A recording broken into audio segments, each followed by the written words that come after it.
Bonjour, alors l'énoncé d'aujourd'hui est tiré d'un sujet dont je crois savoir qu'il est tombé à Centrale Supélec en 2023, à l'oral, pardon, en section PC. Je l'ai légèrement modifié, j'ai légèrement modifié le sujet que j'avais à disposition pour tenter de le rendre première année compatible.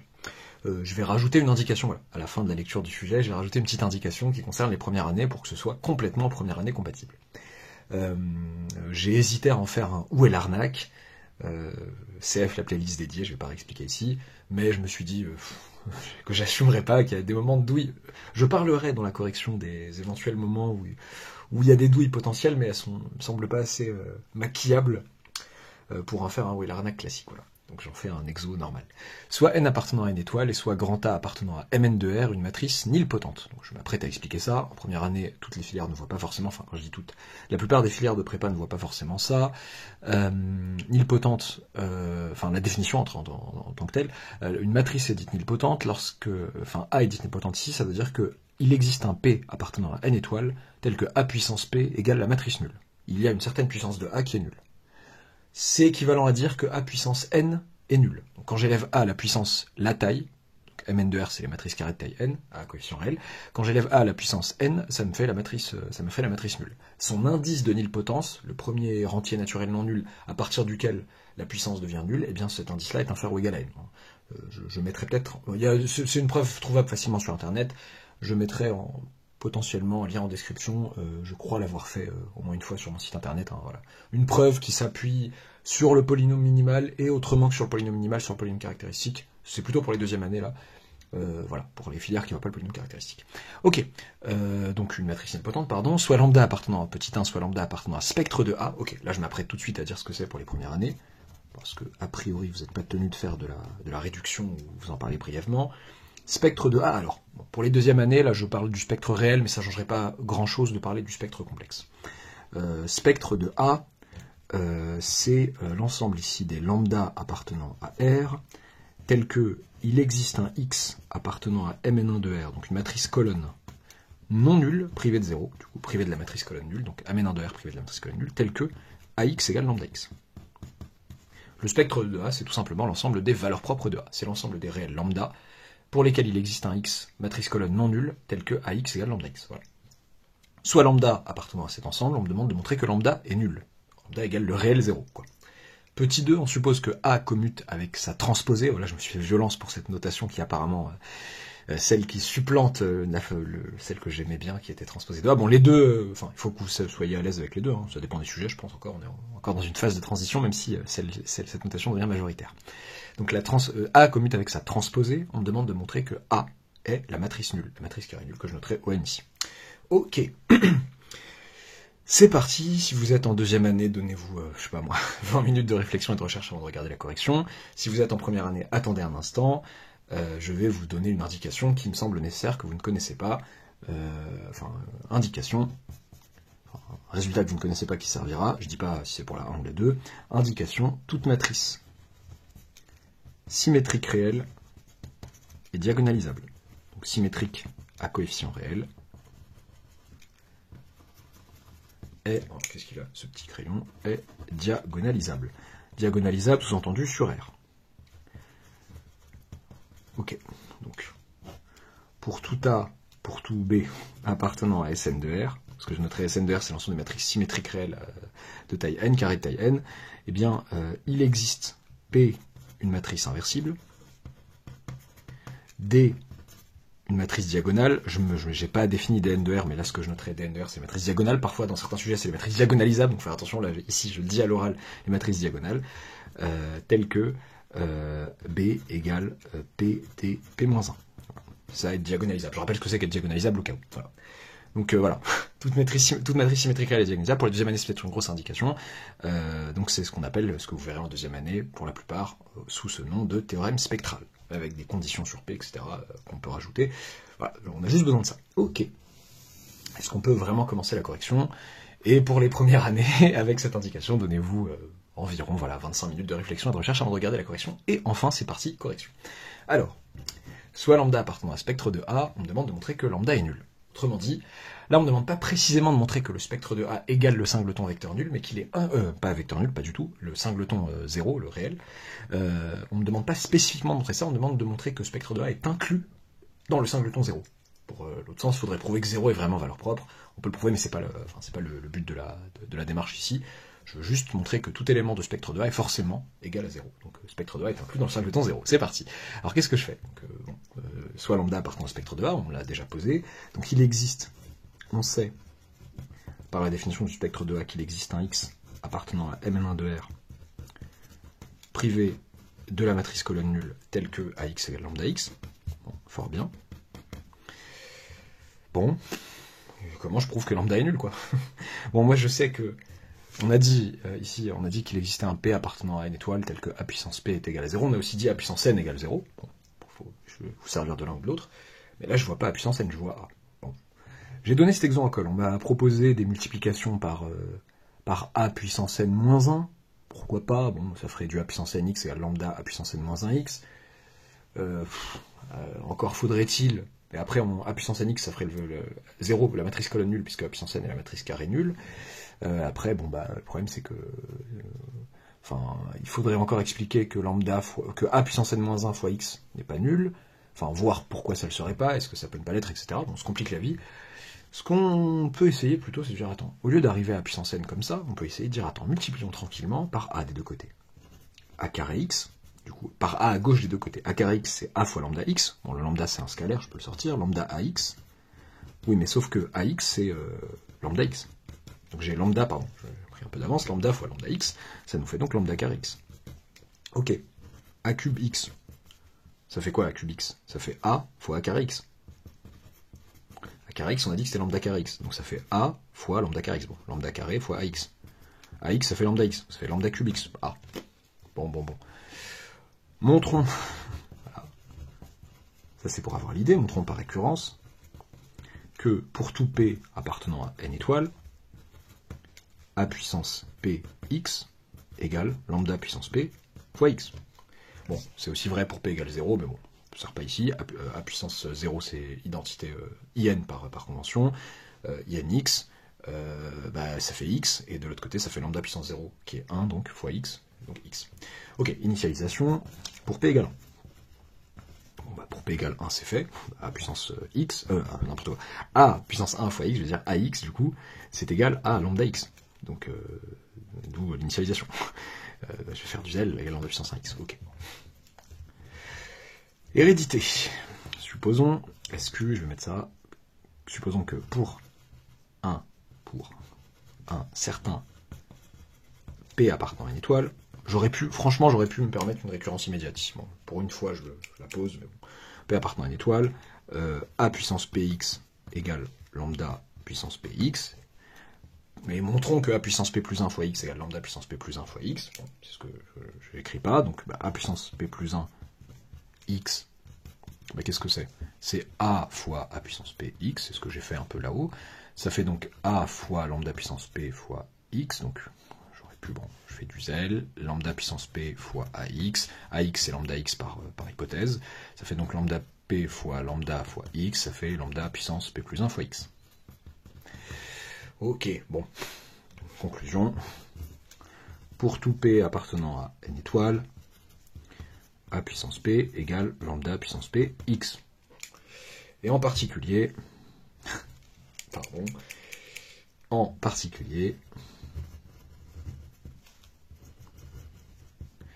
A puissance, j'ai dit A puissance P fois X, j'ai oublié le X ici, j'ai perdu à l'avoir au moins dit à l'oral, A puissance N fois X égale lambda puissance N fois X. Mais A puissance N fois X, c'est la matrice ON, c'est ON fois X du coup, c'est la matrice colonne nulle là. Donc j'ai lambda puissance N fois X qui est égal à la matrice colonne nulle, donc 0. Je me permets, voilà, soit je mets 0 N1, pour dire matrice colonne nulle de taille n ligne pour une colonne, soit, et ce qui sera souvent le cas en algèbre binaire, vous devez vous adapter et comprendre ce que veut dire chaque 0. Voilà. Comprendre dans le contexte ce que veulent dire les 0. Alors, lambda puissance nx égale 0, avec x qui n'est pas le vecteur nul, la matrice, la matrice colonne nulle, avec x qui est différent de 0, donc c'est que lambda puissance n égale 0. Attention, je suis pas en train de vous inventer une intégrité sur le produit matriciel, genre matrice fois matrice égale la matrice nulle, matrice carrée fois matrice carrée égale la matrice carrée nulle, par exemple, et dire l'une des deux matrices est nulle. Non, ça c'est faux. Donc, lambda puissance n égale 0, et là pour le coup on est sur l'ensemble des réels, donc sur un corps, lambda puissance n égale 0, d'où lambda égale 0. Il n'y a pas de problème sur ça. Ok. On a bien montré que quand on posait lambda une valeur propre de A, forcément lambda est égal à 0. Ok, petit 2, on suppose que A commute avec sa transposée. Alors, je m'en veux légèrement sur un oubli pour l'indication pour les premières années, mais je pense que ça devrait aller. J'espère, ouais, mais je m'en veux un peu. Je le dirai, je le rajouterai au début pour éviter tout problème. Pour éviter que des premières années chercher inutilement, dans la diagonalisabilité, là, dire D appartient à Dn de R, en fait, en diagonale de D figurent les éléments du spectre de A. Voilà, les valeurs propres. Ok, je parle pas de multiplicité ou quoi, mais voilà, ça suffit comme information.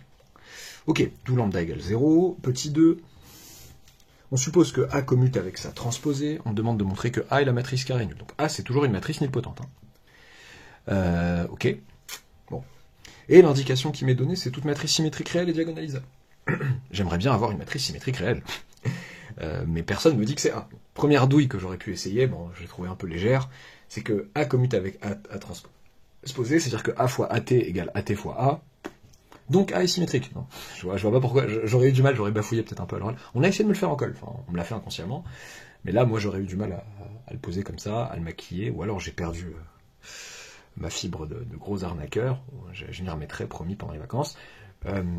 Promis, non, j'ai pas envie de promesse. A fois A transposé égale A transposé fois A. Ok, super, mais est-ce qu'il y a une matrice symétrique dans les parages? Une matrice symétrique réelle dans les parages? Oui. Une matrice dont la transposée est égale à elle-même, c'est ça qu'il faut se dire. Hein. Pour une matrice symétrique, je n'ai pas défini ce que c'est qu'une matrice symétrique, j'ai compté sur le fait que ceux qui n'ont pas vu cette notion regarderaient sur Internet, mais normalement en première année on voit ça. A fois... Enfin, qu'est-ce qu'une matrice symétrique? C'est une matrice dont la transposée est égale à elle-même. Bon, A n'a aucune raison d'être égale à sa transposée. Elle commute avec elle. Essayez ce genre de manip. A fois A transposé. Mais cette matrice-là, si je la transposais pour voir, rappelons aussi que la transposition fonctionne comme ça. AB transposé, c'est égal à B transposé fois A transposé. Ok, A fois A transposé, c'est donc... En fait, ça inverse le process, donc enfin, ça met la seconde transposée, AT transposé fois A transposé. Ok, mais la transposée de la transposée de A, c'est A. Je te couche, je te recouche, en fait, je te retrouve. A, c'est bizarre, A fois A transposé. Ok. Mais attendez, A fois A transposé, le tout transposé, ça fait A fois A transposé. Donc, A fois A transposé, oula, pardon, le T qui se barre, est symétrique, réel. Je rappelle, la coefficient réel, quoi. A est un coef réel. Ok. Donc, A fois A transposé est diagonalisable. Donc, il existe un P appartenant à GLN de R, l'ensemble des matrices inversibles, alors j'ai peut-être dit à l'oral tout à l'heure, carré de taille, à coefficient réel carré de taille n est inversible, groupe linéaire, P appartenant à GLN de R, tel que, D appartenant, il existe un D appartenant à Dn de R, donc dans notre énoncé, il aurait fallu le préciser au début, l'ensemble des matrices diagonales, carré, diagonale, à coefficient réel carré de taille n et diagonale, il existe D appartenant à DnR, tel que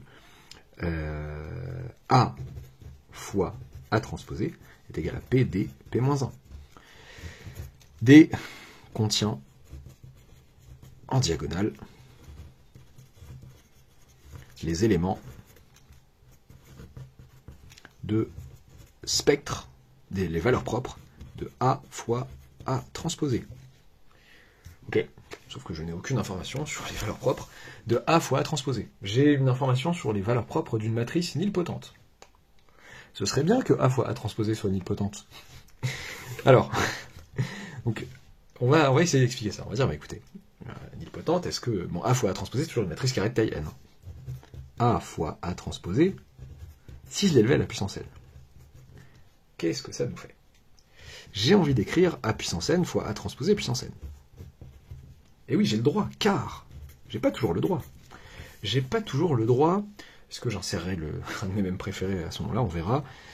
Je rappelle que quand pour le même c'était BA puissance n en général, quand BA ne commute pas, c'est B A, B, A, B, A, etc. Il Il n'y a aucune raison que ce soit B puissance n et puissance n. Il n'y a aucune raison que les B se rangent ensemble et que les A se rangent ensemble après. Car A et A transposé commutent précisément. J'aurais pu, pareil, la dire au moment, j'aurais pu le dire sans justifier pourquoi et dire après, ah, bah, c'était ça mon arnaque, ouais, mais j'aurais toujours eu des mécontents. Dire, ah, bah oui, mais ça restait vrai et tout. Alors, car A et A transposé commutent. Ok, bah c'est cool ça. A puissance n, ça fait 0. A transposé puissance n, je m'en fiche, mais A puissance n, ça fait 0. Donc, hop là. A fois A transposé puissance n égale 0, la matrice nulle, quoi, ON fois A transposé puissance n, qui nous fait la matrice nulle, en fait. La matrice carrée taille n nulle. Ok.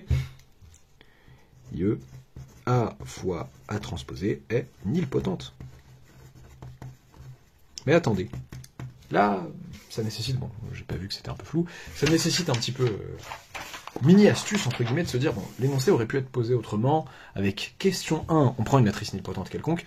En fait, là, on pourrait se dire, ouais, mais non, mais ça a marché que pour, ça marchait que pour la matrice A. En fait, la matrice A, c'est une matrice nilpotente quelconque. La seule hypothèse qu'on a sur A qui a permis, en 1, de conclure que les seules valeurs propres possibles, la seule valeur propre possible, c'était 0, et ben c'est la nilpotence de A. Et là, j'ai une matrice qui vérifie la même chose que A, donc qui vérifie les mêmes hypothèses. N appartient à N étoile, A fois A transposé, c'est une matrice qui appartient à Mn de R et qui est nilpotente.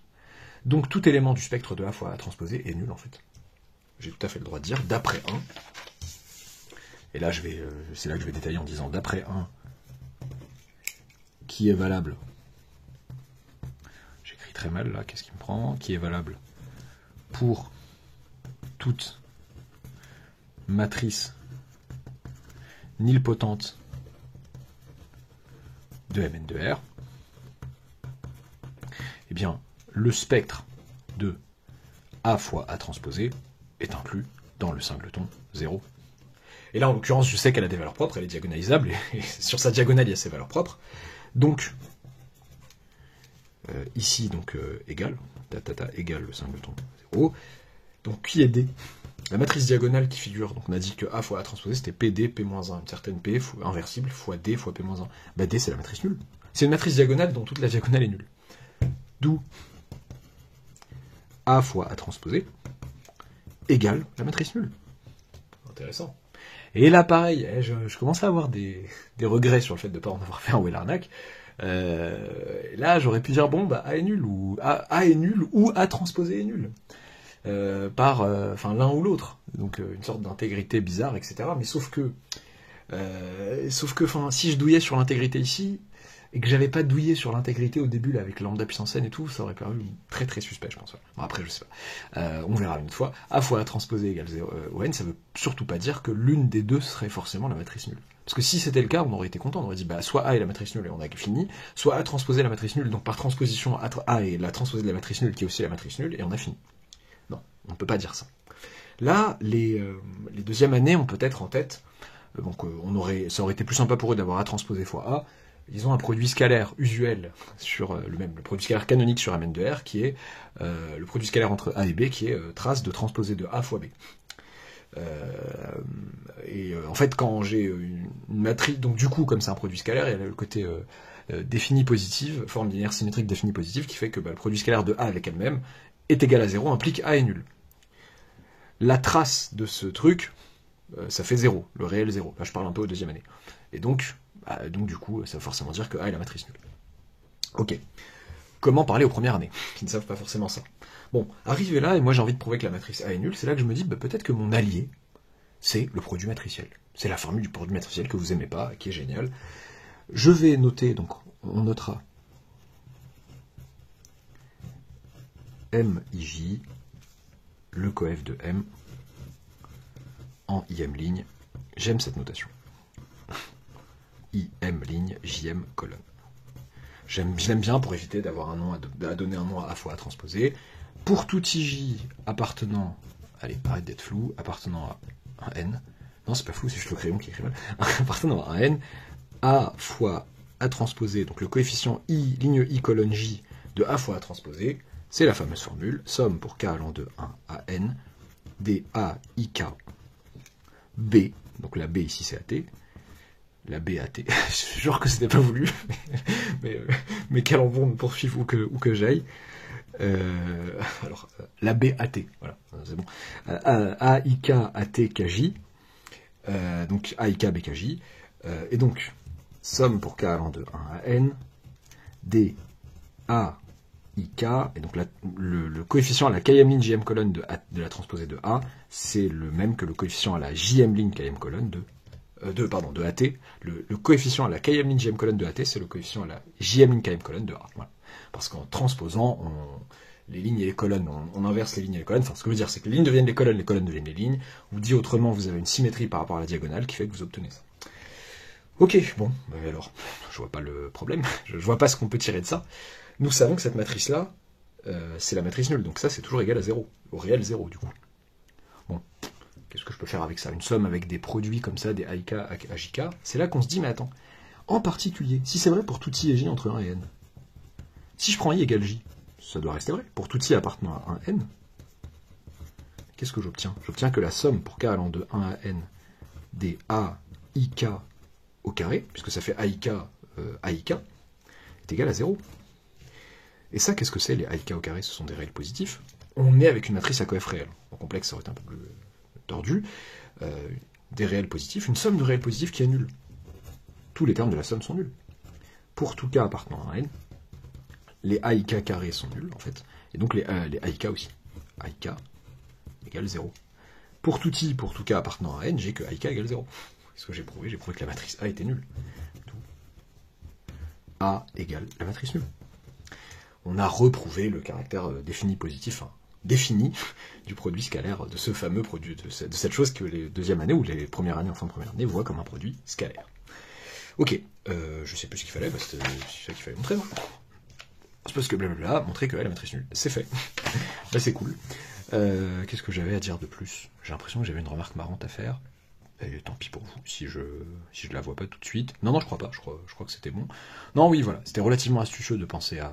Enfin, si on l'a jamais fait avant, de penser à dire, attends, j'ai ça. Déjà, penser au produit matriciel, et ensuite dire, j'ai ça. Ah tiens, si je prenais pour I et J égaux, qu'est-ce que ça fait? J'arrive à ça, quoi. J'arrive à la somme à une somme de réels positifs qui est nulle, donc chacun des réels de la somme est nul, et cela étant valable pour tout I et pour tout K entre 1 et N, tous vos coefs de A sont nuls. J'espère que ça vous aura plu. N'oubliez pas de vous abonner si ce n'est pas encore fait, d'activer la petite cloche des notifications, j'allais dire des arnaques, mais pas cette fois-ci, et à bientôt pour une nouvelle vidéo.